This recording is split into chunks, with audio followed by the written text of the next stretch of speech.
साथियों, भारत स्पेस के सेक्टर में अपनी सफलता अपने पड़ोसी देशों से रहा है। ने एक सैटेलाइट लॉन्च की, जिसे भारत और भूटान ने मिलकर डेवलप किया है।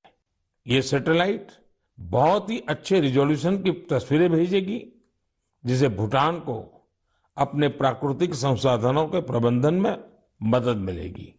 इस सैटेलाइट की लॉन्चिंग भारत भूटान के मजबूत संबंधों का प्रतिबिंब है। साथियों, आपने गौर किया होगा, पिछले कुछ मन की बात में हमने स्पेस, टेक, इनोवेशन पर खूब बात की है। इसकी दो खास वजह हैं। एक तो यह कि हमारे युवा इस क्षेत्र में बहुत ही शानदार काम कर रहे हैं। They are thinking big and achieving big.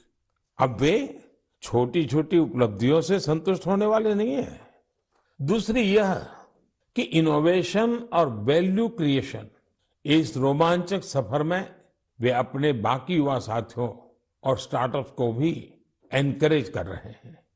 साथियों, जब हम टेक्नोलॉजी से जुड़े इनोवेशंस की बात कर रहे हैं, तो ड्रोन्स को कैसे भूल सकते हैं। ड्रोन के क्षेत्र में भी भारत तेजी से आगे बढ़ रहा है। कुछ दिनों पहले हमने देखा कि कैसे हिमाचल प्रदेश के किन्नौर में ड्रोन्स के जरिए सेब ट्रांसपोर्ट किए गए। किन्नौर हिमाचल का दूर सुदूर जिला है और वहां इस मौसम में भारी बर्फ रहा करती है। इतनी बर्फबारी में किन्नौर का हफ्तों तक राज्य के बाकी हिस्से से संपर्क बहुत मुश्किल हो जाता है। ऐसे में वहां से सेब का ट्रांसपोर्टेशन भी उतना ही कठिन होता है।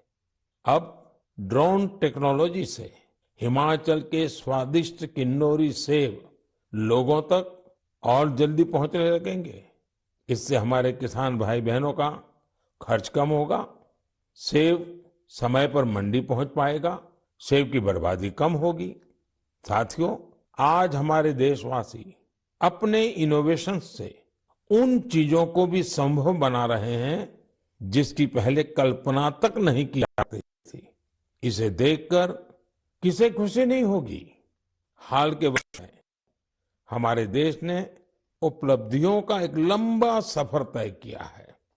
मुझे पूरा विश्वास है कि हम भारतीय और विशेषकर हमारी युवा पीढ़ी अब रुकने वाली नहीं है।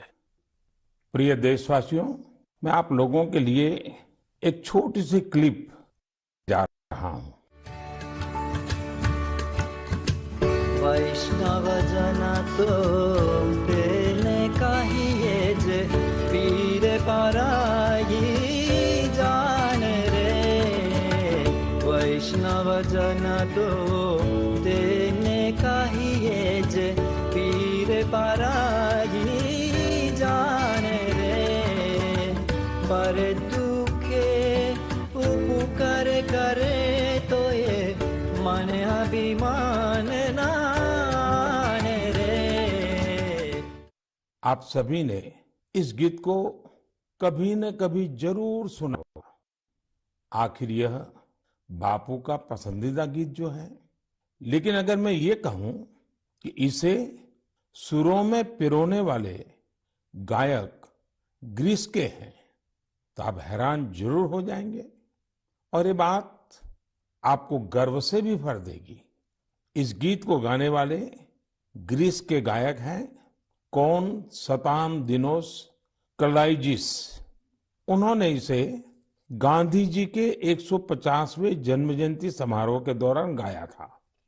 लेकिन आज मैं उनकी चर्चा किसी और वजह से कर रहा हूं। उनके मन में इंडिया और इंडियन म्यूजिक को लेकर गजब का पैशन है। भारत से इतना लगाव है, पिछले 42 वर्षों में वे लगभग हर वर्ष भारत आए हैं।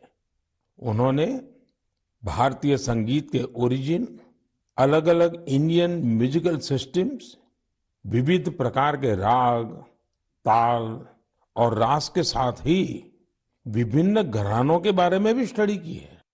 उन्होंने भारतीय संगीत की कई महान विभूतियों के योगदान का अध्ययन किया है। भारत के क्लासिकल डांसेस के अलग अलग पहलुओं को भी उन्होंने करीब से समझा है। भारत से जुड़े अपने इन तमाम अनुभवों को अब उन्होंने एक पुस्तक में बहुत ही खूबसूरती से पिरोया है। इंडियन म्यूजिक नाम की उनकी बुक में लगभग 760 तस्वीरें हैं। इनमें से अधिकांश तस्वीरें उन्होंने खुद ही की है।